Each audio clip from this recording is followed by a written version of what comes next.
কৃষ্ণনগর ১ নম্বর ব্লকের হরিশপুর ও চামড়ার মাঝামাঝি দাঁড়িয়ে এক সুবিশাল বটবৃক্ষ। স্থানীয়দের বিশ্বাস এই গাছ ১০০০ বছরের বেশি প্রাচীন। আর এই বটবৃক্ষের তলায় বাবা পঞ্চাননের মন্দির। ৫ মাথার শিব পঞ্চানন। সারা দেশে এমন রূপ আর কোথাও নেই বলেই দাবি গ্রামবাসীদের। কথিত আছে শ্রী চৈতন্য মহাপ্রভু একসময় এই বটতলায় বিশ্রাম নিয়েছিলেন। প্রতি বছর সরস্বতী পুজোর পরের মঙ্গলবার জাঁকজমক সহকারে বাবা পঞ্চাননের পুজো হয়। টানা ৩ দিন ধরে চলে এই পুজো ও গ্রাম্য মেলা। ভোর থেকেই ভক্তদের ভিড়। কেউ আসেন মানত করতে, কেউ রোগ মুক্তির আশায়, আবার কেউ সন্তানের প্রার্থনায়। ভক্তদের বিশ্বাস এখানে নিষ্ঠা করে পুজো দিলে কঠিন রোগ সারে, নিঃসন্তান দম্পতির কোল আলো করে সন্তান আসে। এই পুজো উপলক্ষে মন্দিরের উল্টো দিকের মাঠে বসে মেলা, সঙ্গে বাউল গানের আসর। পুজোর দিন সকাল থেকেই মন্দির চত্বরে ভক্তদের ভিড় উপচে পড়ে।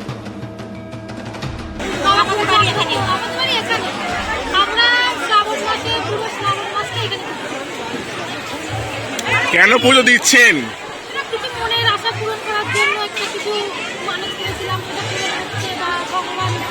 বটগাছ একটা মন্দির ঘিরে একটা গোটা পুজো। আপনারা কি প্রত্যেক বছর আসেন? এই পুজোটা কিসের পুজো?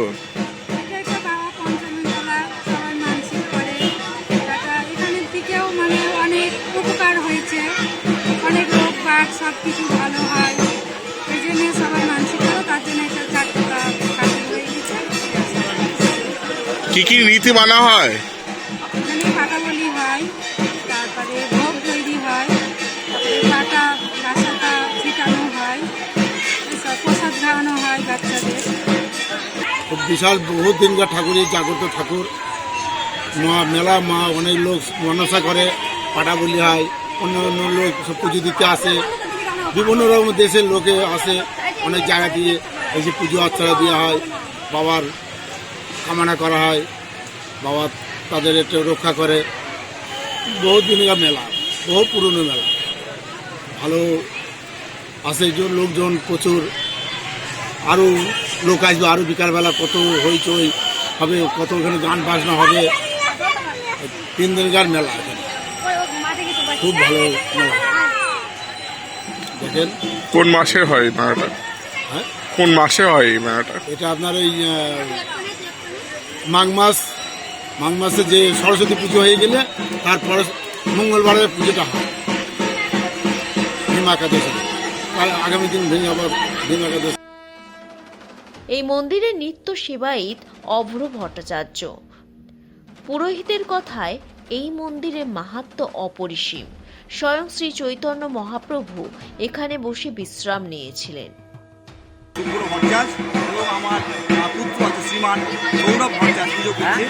এটা হচ্ছে বার্ষিক পুজো আজকে শুরু হয়েছে নদিয়া ডিস্ট্রিক্টের পঞ্চানন মন্দির। পঞ্চানন মানে হচ্ছে ৫টা মাথা যার তাকে শিব বলা, শিব মন্দির, এটা শিব মন্দির।